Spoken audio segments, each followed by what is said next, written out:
2023년 7월 23일 7월의 네 번째 오후 찬양에 참석하신 성도님들께 주님의 은혜가 함께 하시길 기원합니다. 오늘 본문은 예레미야 13장을 통해서 하나님께서 유다 사람들에게 하시고 싶은 말씀을 상징 행위를 통해서 보여주고 계십니다. 성경에 등장하는 선지자들은 하나님의 말씀을 직접 말로 대언하기도 했지만 가끔씩은 상징 행위를 통해서 하나님의 뜻을 전하기도 했습니다. 하나님께서 선지자들에게 하라고 요청하셨던 상징 행위들은 다양했습니다. 어떤 이스라엘 선지자는 오고 가는 길에 먹을 것을 먹지 말고 초대에 응하지도 말라고 하셨고, 에스겔 선지자에게는 오랫동안 한쪽으로만 누워 자게 하셨습니다. 예레미야는 소에게 목을 씌우는 나무 고랑을 매기도 하라고 하셨습니다. 보통 사람들이 보기에는 선지자들의 이런 행동은 정신 이상자처럼 보이고 정신적으로 치료가 필요한 사람처럼 보이지만, 이런 모든 행위가 사람의 뜻이 아닌 하나님의 뜻을 나타내기 위해 순종한 선지자들의 특별한 행동이었습니다. 이런 상징 행위를 명령하신 하나님은 행위를 어떻게 할 것인지 아주 구체적이고 세밀하게 말씀하셔서 그것을 보고 듣는 사람들에게 놀라움을 주곤 했습니다. 하나님께서 호세아 선지자에게는 고멜이라는 여인과 결혼을 해서 살라고 구체적으로 명령하셨습니다. 그녀는 성적으로 상당한 문제가 있는 여인임에도 불구하고 하나님께서는 호세아에게 개인적으로 고통스러운 이 같은 명령을 내리시기에 주저하지 않으셨습니다. 이들과 비교해서 오늘 예레미야에게 주어진 명령, 그 상징행위는 상대적으로 그렇게 큰 일이 아닌 것처럼 보입니다. 그의 임무는 배로 짜 있는 허리띠를 사고 그 띠를 가지고 강가에 가서 묻었다가 오랜 시간이 며칠 지난 후에 다시 가서 그 묻었던 장소에서 그 허리띠를 다시 가져오라는 것이었습니다. 하나님께서 이 배 허리띠를 통해 어떤 것을 보여주시기 위해서 예레미야에게 이렇게 명령하신 것일까요? 하나님께서 배 허리띠를 통해 보여주시고자 하신 것은 교만으로 인해 돌이키기를 거부하는 유다를 향한 하나님의 심판을 선포하는 것이었습니다. 더 이상 하나님의 백성으로서 의미를 상실한 그들을 하나님께서 심판하실 것이라고 하시는 것입니다. 이러한 심판을 단지 말로 선포하면 그 심판을 확실히 받아들이지 않을까 봐 예레미야에게 직접 행위를 함으로써 유다 지파에게 보여주시고자 했던 것입니다. 예레미야 13장 1절을 표준 세번역으로 읽어보면, 주께서 나에게 이렇게 말씀하셨다. 너는 가서 배로 만든 띠를 사서 너의 허리에 띠고 물에 적시는 일이 없도록 하여라. 하나님께서는 예레미야에게 말씀하셔서 배로 만든 띠를 사서 착용하기는 하되 물에 적시지 말라고 하셨습니다. 배의 띠는 세마포로 만드는 것입니다. 제사장이 에봇 위에 두르는 허리띠와 같은 띠를 의미합니다. 제사장이 입는 복장의 하나인 띠를 착용하라는 명령은 예레미야의 실제 행동을 통해서 선택받은 제사장 나라라는 것을 유다 사람들에게 보여주기 위한 것입니다. 이 배띠를 사서 허리에 띠게 하심은 제사장 나라, 유다의 지위, 하나님과의 관계를 보여주고자 한 것입니다. 이와 같이 하나님의 명령에 예레미야는 순종을 했습니다. 배띠를 사서 허리에 둘렀고 그럼에도 물에 적시지 않기 위해서 노력을 했습니다. 사절을 보면 네가 사서 내 허리에 두르고 있는 허리띠를 취하여라. 그리고 일어나 유브라테스로 가서 그곳 바위 틈 사이에 그것을 숨겨라. 하나님께서 그런 예레미야에게 유프라테스로 가서 허리띠를 강가에 묻으라고 하였습니다. 5절에서는 예레미야가 하나님께서 명령하신 대로 유프라테스 강가에 가서 그것을 숨겼습니다. 이 본문에서 유프라테스 강이 어디인가 하는 것에 의견이 학자들은 좀 갈리기도 합니다.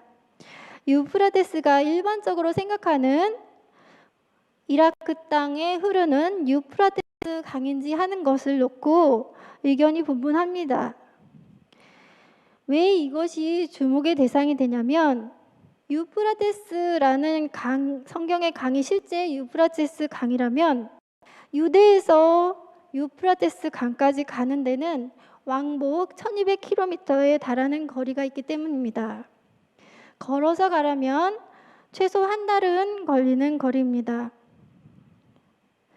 사람의 생각으로 볼 때 허리띠를 가지고 강가에 단지 묻기 위해서 1200km를 걸어간다는 것은 상상을 초월하는 어려운 일입니다. 한반도의 길이가 1100km라고 합니다.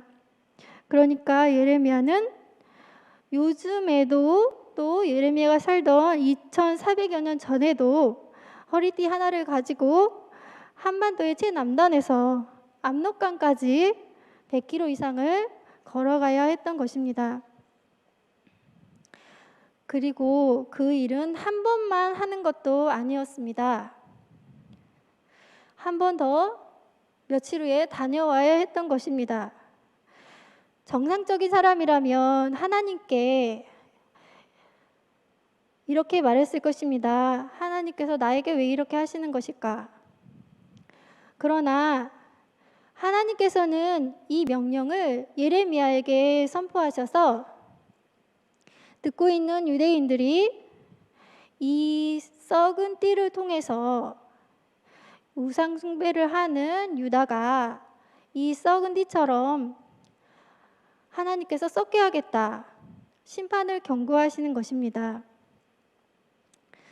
7절부터 예레미야 13장 7절부터 11절까지 세번역 성경으로 보겠습니다. 그래서 내가 유프라테스로 가서 허리띠를 숨겼던 곳을 파내 허리띠를 찾았다. 그러나 이제 그 허리띠는 썩어서 완전히 쓸모없게 됐다. 그때 여호와의 말씀이 내게 임해 말씀하셨다. 여호와가 이렇게 말한다. 이와 마찬가지로 내가 유다의 교만과 예루살렘의 큰 교만을 썩게 할 것이다. 이 악한 백성이 내 말 듣기를 거부하고 자기들의 마음의 완고함을 따르며 다른 신들을 추종해 그것들을 섬기고 경배했으니 그들이 완전히 쓸모없게 낸 허리띠와 같이 될 것이다. 여호와의 말이다. 허리띠가 사람의 허리에 붙어 있는 것처럼 내가 이스라엘 집 모두와 유다의 집 모두를 내게 붙어 있게 해서 내 이름과 칭찬과 영광을 위해 내 백성이 되게 하려 했다. 그러나 그들은 듣지 않았다. 허리띠는 사람에게 속해 있을 때 의미가 있습니다. 예레미야가 처음에 보여준 띠가 물기에 닿지 않도록 허리에 띠고 있는 모습이 있어야 허리띠로서 역할을 할 수 있습니다. 자신의 역할을 다하는 신실한 이스라엘을 상징하는 것입니다. 이스라엘은 하나님 앞에 서 있어야 했으며 은혜의 자리, 믿음의 자리, 예배의 자리, 축복의 자리에 백성으로 있어야 했습니다. 그런데 하나님과의 관계에 하나님의 허리에 붙어 있을 때 제사장이 차는 배 허리띠처럼 영광을 누릴 수 있었지만 이 띠처럼 여호와 하나님이 아닌 멀리 떨어져서 유프라테스 강가에 썩는 배띠처럼 이스라엘 백성들은 우상 앞에서 하나님 말씀 듣기를 거절하고 그 마음에 완악한 대로 행하며 다른 신들을 따라 섬기며 절하는 자리에 있었습니다. 이 썩어진 띠는 남유다와 이스라엘, 북이스라엘 백성만을 의미하는 것이 아닙니다. 이 예레미야 선지자와 이스라엘 백성들을 통해 이 말씀을 통해 우리가 배워야 할 것이 있습니다. 첫 번째는 하나님은 스스로 선택하신 이스라엘 백성이라 하더라도 하나님을 떠나 썩어진 믿음의 뱃띠 같은 모습이라면 버리신다 라는 사실을 알아야 합니다. 만약 우리가 우리 여호와 하나님 안에 또 그리스도 안에 있지 못하면 우리 그리스도인들 역시 마찬가지가 될 것입니다. 이스라엘 백성들은 오래전부터 선택받은 민족입니다. 하나님께서는 이스라엘 백성을 오래전부터 선택하시고 사랑하셔서 온 세계를 구원할 구세주이신 예수님이 그 민족에게서 나게 하셨습니다. 하나님은 그렇게 오래전부터 택하신 민족도 버리시는데 하물며 우리들은 어떻게 될까요? 우리 조상들의 대대손손은 우상 숭배에 빠져 있었습니다. 예를 들면 부처 돌상이나 또 돌탑이나 바위, 우상과 귀신들을 섬기면서 물질만을 추구하던 우리 민족이었습니다.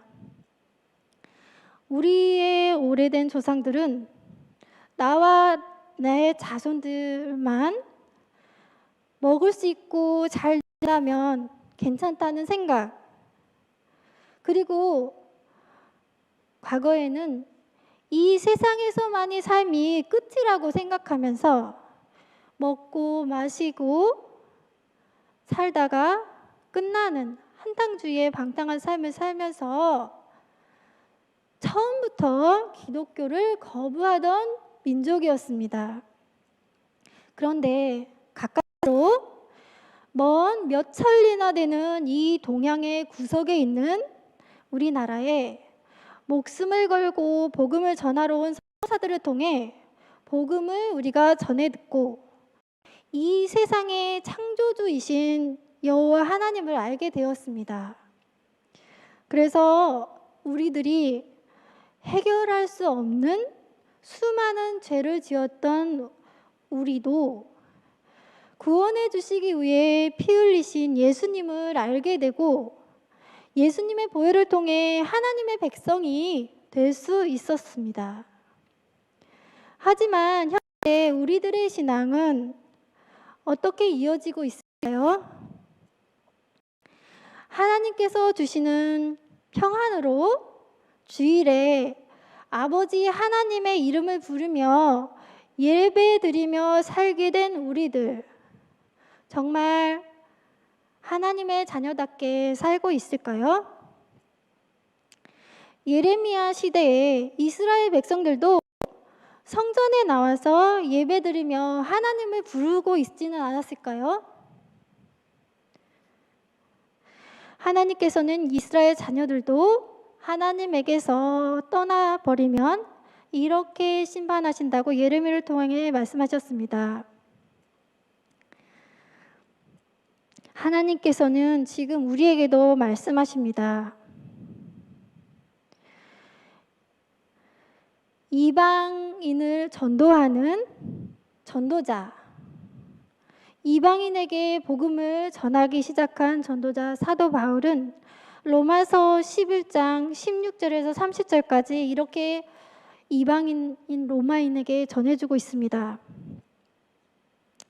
제사는 처음 익은 곡식가루가 거룩한즉 떡덩이도 그러하고 뿌리가 거룩한즉 가지도 그러하니라. 또한 가지가 얼마가 꺾이는데 돌 감람나무 이방인인 내가 그들 중에 접붙임이 되어 참 감람나무 이스라엘 백성 뿌리의 진액을 함께 받은 자가 되었은즉 그 가지를 향하여 자랑하지 말라. 자랑할지라도 너 이방인이 뿌리 이스라엘 백성을 보존하는 것이 아니요 뿌리 이스라엘 백성이 너희 이방인을 보존하는 것이니라. 그러면 너 이스라엘 백성 말이 가지가 꺾인 것은 나 이방인으로 접붙임을 받게 하려 함이라. 하리니 옳도다. 그들 이스라엘 백성은 믿지 아니함으로 꺾이고 너 이방인은 믿음으로 섰느니라. 높은 마음을 품지 말라. 도리어 두려워하라. 하나님이 원 가지들 이스라엘 백성도 아끼지 아니하셨은즉 너 이방인도 아끼지 아니하시리라. 내가 원 감람나무 이스라엘 백성에게 찍힘을 받고 본성을 거슬러 좋은 감람나무 예수 그리스도의 접붙임을 받았으니 원 가지 이스라엘 백성이 이 사람들이야 얼마나 더 자기 감람나무 예수 그리스도의 접붙임을 받으랴. 형제들아 너희가 스스로 지혜 있다면서 이 신비를 너희가 모르기를 내가 원하지 아니하노니 이 신비는 이방인의 충만한 수가 들어오기까지 이스라엘의 덜어는 우둔하게 된 것이라. 그리하여 온 이스라엘이 구원을 받으리라. 기록된 바 구원자가 시온에서 오사 야곱에게서 경건하지 않은 것을 돌이키시겠고 내가 그들의 죄를 없이 할 때에 그들에게 이루어질 내 언약이 이것이라 함과 같으니라.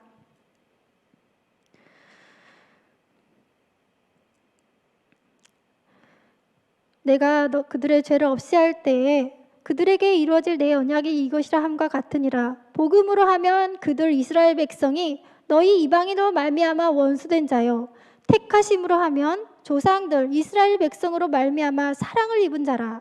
하나님의 은사와 부르심에는 후회하심이 없느니라. 너희 이방인이 전에는 하나님께 순종하지 아니하더니 이스라엘이 순종하지 아니함으로 이제는 긍휼을 입었는지라. 이스라엘 백성들이 순종하지 아니함으로 우리 이방인이 긍휼을 입었다는 것입니다.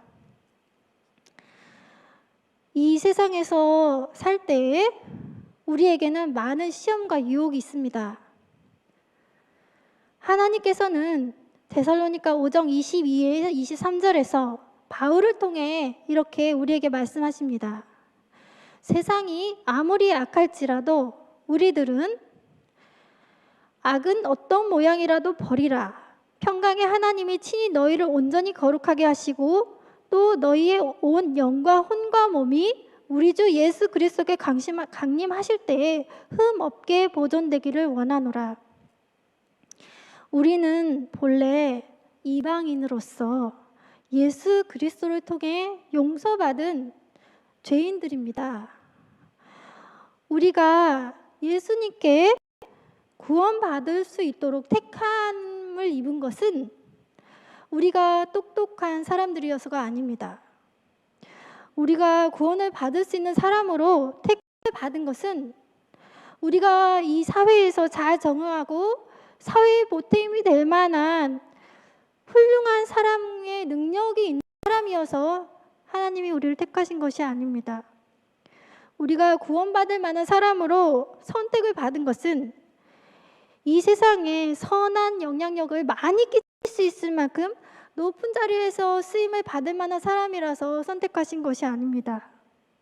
우리가 구원받을 수 있는 사람으로 선택받은 것은 하나님 앞에서 완벽하게 봉사를 충성스럽게 할 수 있기 때문이 아닙니다.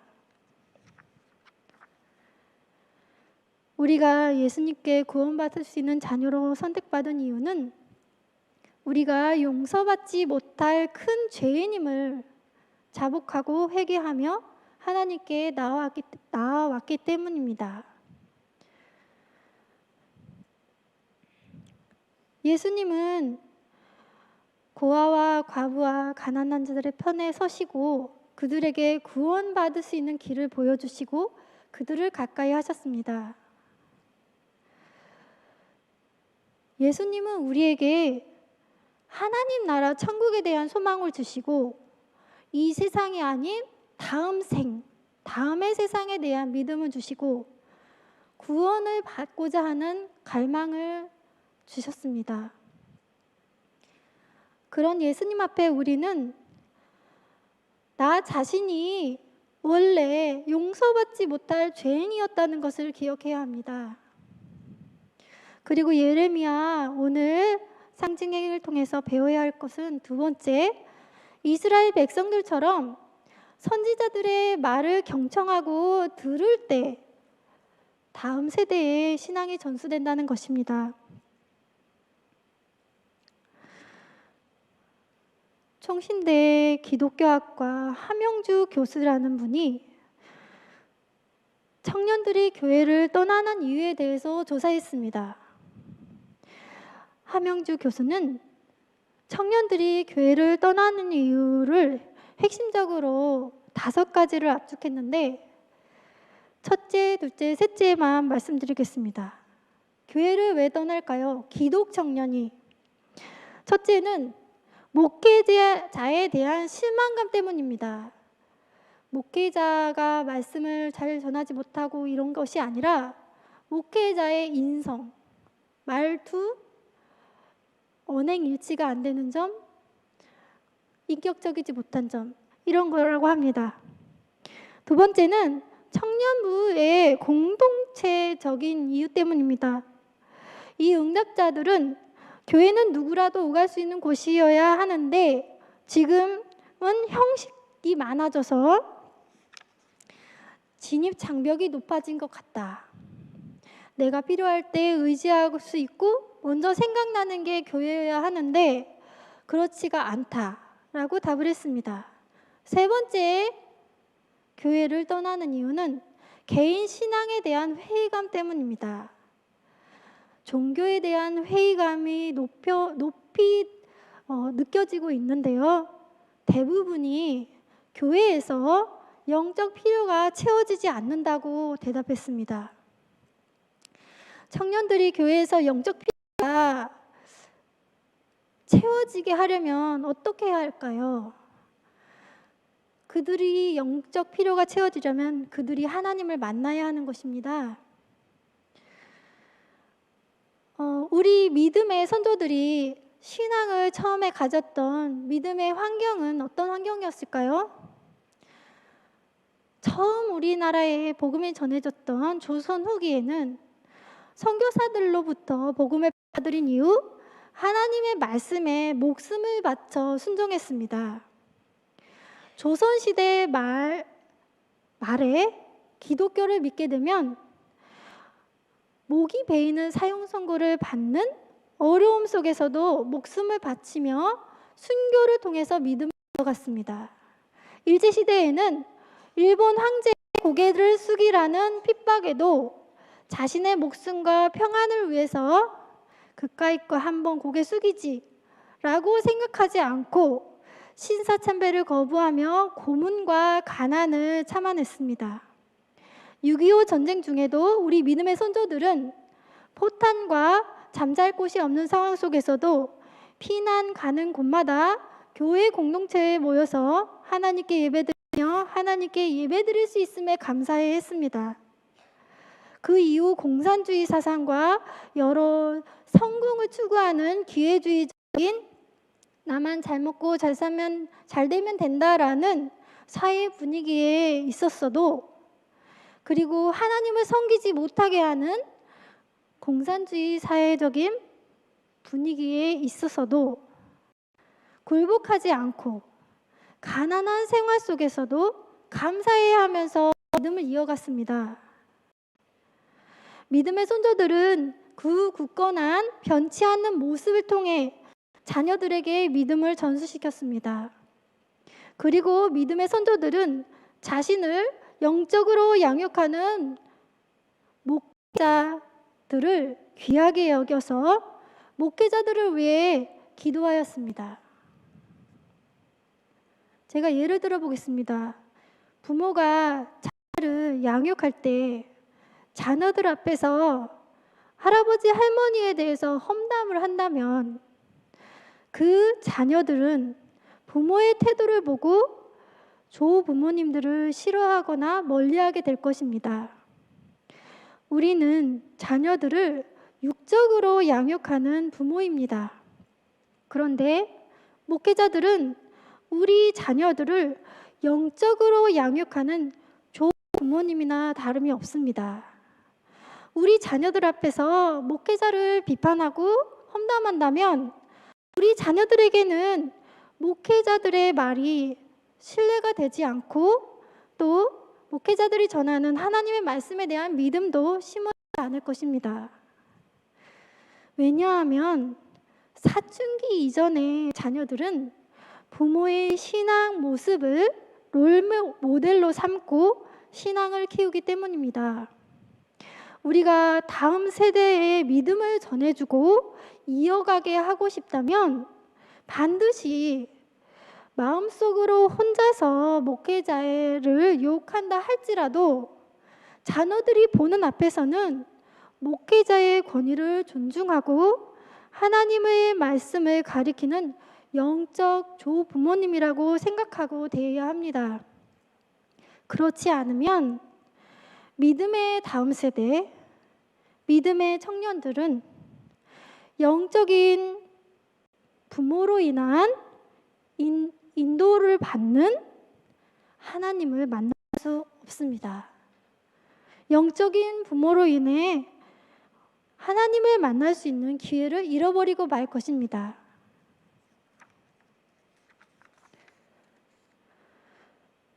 우리가 예레미야의 이 본문 말씀을 통해 배워야 할 것을 세 번째는 다른 사람의 잘못된 믿음보다 나의 잘못된 믿음은 없는지 돌아보아야 한다는 것입니다.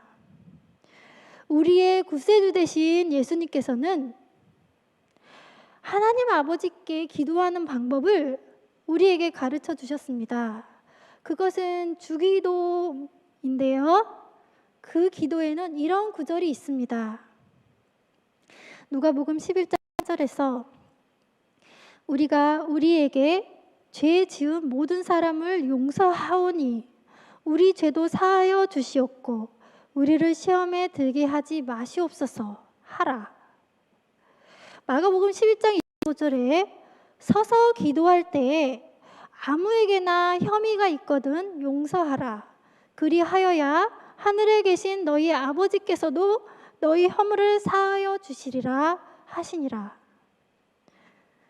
나보다 믿음이 있을 것 같은 사람의 실망스러운 행동이나 목회자의 존경스럽지 못한 모습이나 가장 나와 신뢰와 사랑을 유지해야 할 것 같은 가족들이 나에게 상처를 주고 용서하기 힘든 폭언, 상처를 주는 행동을 할 때에도 우리는 하나님께서 나와 같은 죄인을 용서하시고 하나님 자녀로 삼아주신 것을 생각하고 그들을 용서해야 한다는 것입니다. 우리가 스스로 다른 사람에게 교만하여져서 이것은 다른 사람에게 이것은 용서받지 못할 죄야. 이것은 용서하지 못할 죄야. 이것은 너의 용서하지 못할 죄야 라고 지정하는 죄가 있다면 하나님께서도 우리에게 그 용서하지 못함으로 인해 이 너의 용서하지 못함으로 인해 너를 용서하지 않겠다 라고 하실 겁니다. 이방인의 전도자 사도 바울은 고린도서 3장 13절에서 이렇게 말씀하셨습니다. 누가 누구에게 불만이 있거든 서로 용납하여 피차 용서하되 주께서 너희를 용서하신 것 같이 너희도 그리하고 라고 하셨습니다. 우리는 용서받은 죄인입니다. 예수님의 말씀대로 하나님 앞에 용서받은 죄인으로서 다른 사람을 용서함으로 나의 죄도 용서받을 수 있는 참된 하나님의 자녀가 되시기 바랍니다.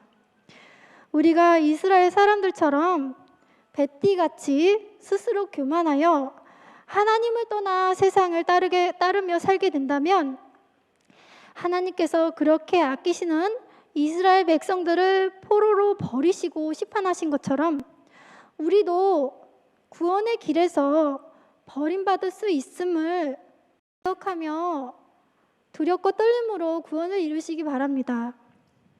그리고 우리가 선지자의 말씀을 청종하고 순종하는 모습을 보여줄 때 다음 세대에 믿음의 신앙이 전수된다는 것을 기억해야 합니다. 그리고 마지막으로 우리가 나 아닌 다른 사람을 용서함으로 인해 영원하신 여호와 하나님께 이르는 생명의 길에 동참할 수 있으며 구원의 길을 갈 수 있는 참된 신앙인이 된다는 것을 잊지 마시기 바랍니다. 기도하겠습니다. 하나님, 우리에게 구원을 주시니 감사합니다. 우리도 믿음을 가진 택함받은 자녀로서 하나님 안에 붙어있게 하시고 참된 신앙인으로 자랄 수 있도록 구원의 길로 인도하여 주시옵소서. 예수님의 이름으로 기도하였습니다.